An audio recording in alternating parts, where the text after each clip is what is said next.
Aujourd'hui, nos attentes ne sont pas comblées. Puisque jusqu'à ce jour, aucune part belle n'est faite aux artistes et acteurs culturels du Septentrion dont les qualités et performances ne sont plus approuvées. Combien sommes-nous à bénéficier du milliard culturel? Que faut-il de mieux pour que l'État accorde au Septentrion toute l'attention qu'il mérite? C'est pour cela que nous venons par la présente conférence de presse pour réclamer nos droits et que l'audience et la rencontre avec le chef de l'État se fassent aussi avec les artistes du Septentrion. Voici à présent, à travers notre page Retro, les faits marquants de l'actualité dans les départements du Zou et des collines.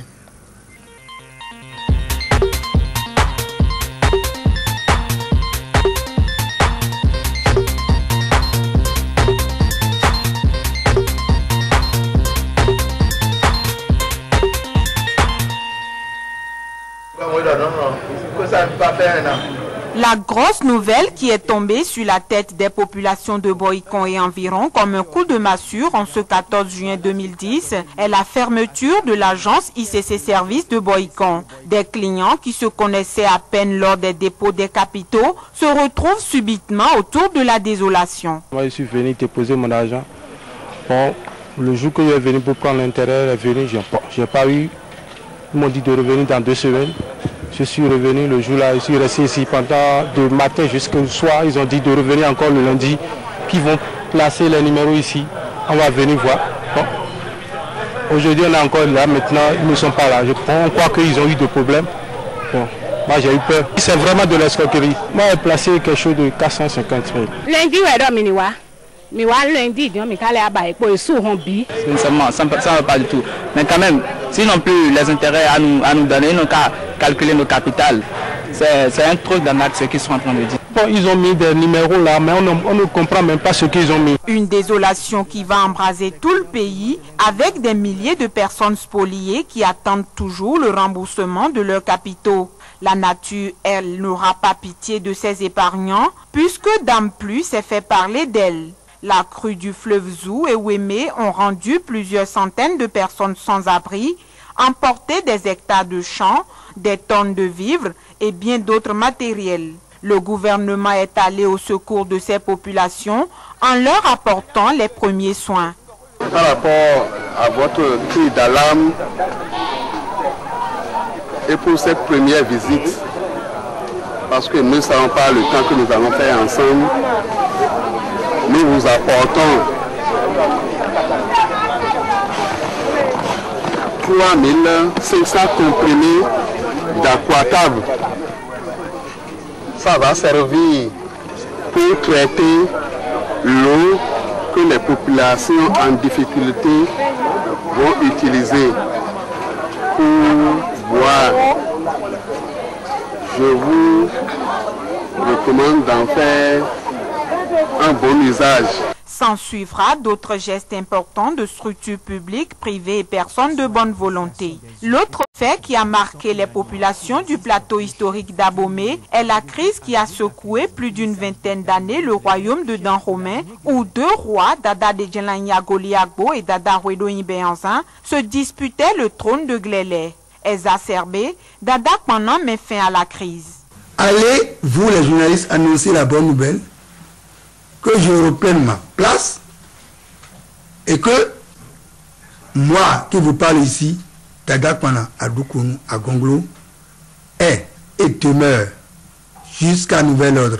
Jusqu'au moment où on aura un roi représentatif, comme je l'avais dit, je demeure le roi intérimaire de Dahomey. Une décision diversement appréciée. Le royaume d'Abomey, c'est un grand royaume sur le plan africain et puis ailleurs.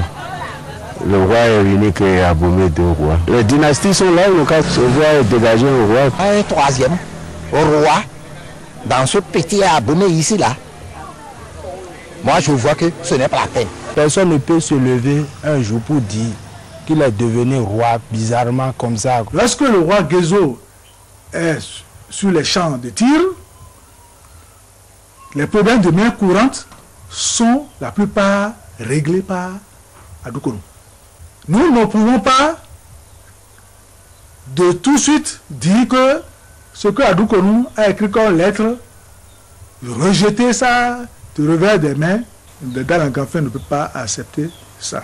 Quand on va se retrouver en catimini, lui dire certaines choses en tant que fils du roi Glélé. C'est une aberration de la part de celui qui se dit Tadakmana. Parce que moi, je ne sais pas, dans les annales de l'histoire du Dahomey, où placer Tadakmana. Il est en quel rang, je ne sais pas. Vous avez, tout le monde a été à l'école, on a appris qu'il existe 12 rois dans le Dahomey, devenu Abomey Dahomey. Tadakmana, le rôle que Adoukonou s'attribue là, je ne connais vraiment pas. Dans notre royaume, autant de Guézo, de problèmes analogues se sont posés et Guézo a donné des instructions pour que dorénavant, si ceci se présente, qu'il appartient à Pana et ses associés de porter une solution à ce genre de problème. Aujourd'hui, nous sommes en crise, disons, si dans ce genre de choses, quelqu'un se propose pour apporter des solutions de paix, il vaut mieux le lui accorder. Les deux rois qui parlent, Wedoyin, Dejlayin, sont tous fils de Glélé. Eux aussi, la déclaration d'Adoukonou les interpelle. Pour que ceux-ci aient conscience, parce que vous êtes tous deux fils du même père, et qu'il y a du désordre. Vous dites que vous êtes le dada de la dynastie, vous êtes le patron de la dynastie, et qu'il y a du désordre sous vous. Adoukonou leur dit de prendre conscience. Parce que de la mémoire d'histoire, il n'y a jamais eu deux rois dans un royaume. Ça, ce n'est pas possible. C'est ce que Adoukonou voulait leur faire comprendre. Et c'est pourquoi moi j'abonde dans le sens d'Adoukonou. Quand on a conscience, on verra bien. La déclaration de Dadakmana Adoukonou va ouvrir la porte à la résolution définitive de la crise. Ce trône de Rugbadia est rotatif entre les liés Glélé, Béranzin et Agoliago. Article 4. La poursuite de cette rotation donne droit à la liée à Golié Agbo, probablement à Dedjeraï pour un mandat à vie. Article 5. Le tour de la liée Glélé vient automatiquement après la fin du règne de la liée à Golié Agbo, après avis motivé et certifié du Conseil des cardinaux du royaume de Dahomey CCRD. La nouvelle portée au nouveau roi, Dada Dejlayin Golié Agbo rejoint le palais central, fermé il y a 20 ans environ. Le palais Ouéronyi n'est même pas étranger. Je suis resté il y a pendant 5 ans, de 1991 à 1996, quand ce que vous savez m'a emporté. Et les cardinaux ont pensé qu'il faudra réhabiliter la chose et que pour le moment, je suis parmi les indiqués de Méa. La paix, l'amour, la fraternité. Une décision contestée par la famille Béanzin qui réagit à Djimé. On prétend qu'on a donné de responsabilité à 2 commissions différentes pour traiter ce dossier. La première commission a déposé son rapport. La seconde commission a déposé son rapport. Et sans se référer à qui que ce soit, on se lève pour dire c'est telle personne qui rentre dans le palais. C'est déjà gauche. Deuxièmement, pour dire que c'est telle personne qui rentre dans le chose, il faut transmettre cette décision du conseil communal au préfet, l'autorité hiérarchique régulière. Ce n'est pas fait.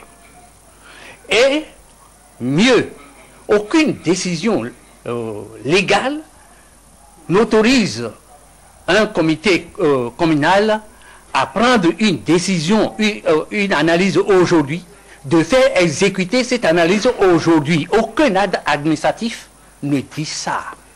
Donc, c'est une volonté manifeste de la commune d'Abomey de mettre de troubles à l'ordre public. La commune en prendra sa responsabilité au moment opportun. Ce que je dois faire, ça reste à l'intérieur de mon cœur. Les troubles orchestrés par cette famille royale n'ont pas émoussé la détermination du chef de l'État de faire de la ville une ville attractive. Les divers chantiers ouverts à cet effet ont reçu la visite de Boni Yayi.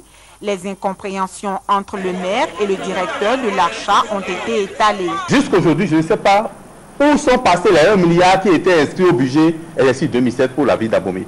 Ça, c'est la première question. Deuxièmement, j'avais des inquiétudes, je ne voulais pas qu'on crée une agence. J'avais dit alors, en ce temps-là, après la BOA de Lomé, que le DGUF soit l'institution qui devait coordonner les travaux, comme ce qu'on a eu à Djougou, à Parakou et ainsi de suite. Parce que quand on va créer une agence, on fera face à des chartes de fonctionnement. Et aujourd'hui, je me réjouis tellement de ce que la DC vient de dire. Les 800 millions, c'est prêt que pour le fonctionnement? C'est inadmissible. À la date d'aujourd'hui, tu as eu, il vient de dire, 1 milliard 80 quelques millions de la BOAD et 170 millions de l'État béninois qui sont partis des comptes de l'achat. Ces 170 millions étaient prévus dans le budget 2009 pour les grosses œuvres. Nous avons estimé que c'est pour le projet. Nous n'y avons pas touché. Et quand l'État a commencé par donc demander les comptes, ce qui est normal, nous avons transféré les fonds à AGETUR. Mais Boni Yayi n'a qu'un seul souci, la poursuite des travaux. Bon, je constate qu'il y a des problèmes.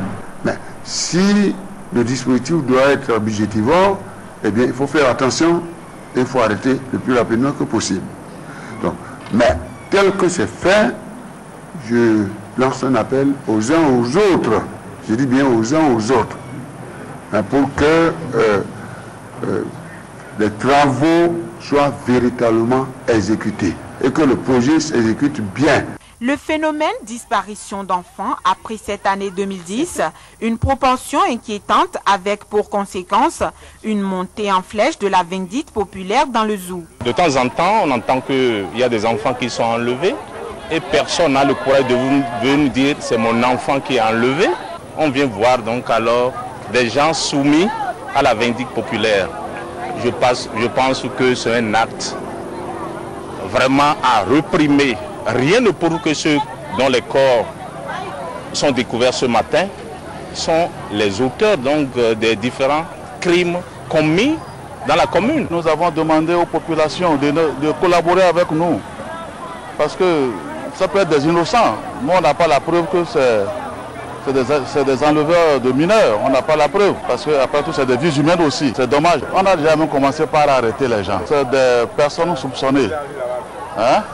On a trouvé des objets dans leur chambre qui paraissent vraiment suspects. 6 ou 5 qui sont présentement à la disposition du procureur. La prouesse des forces de l'ordre ne va pas s'arrêter en si bon chemin.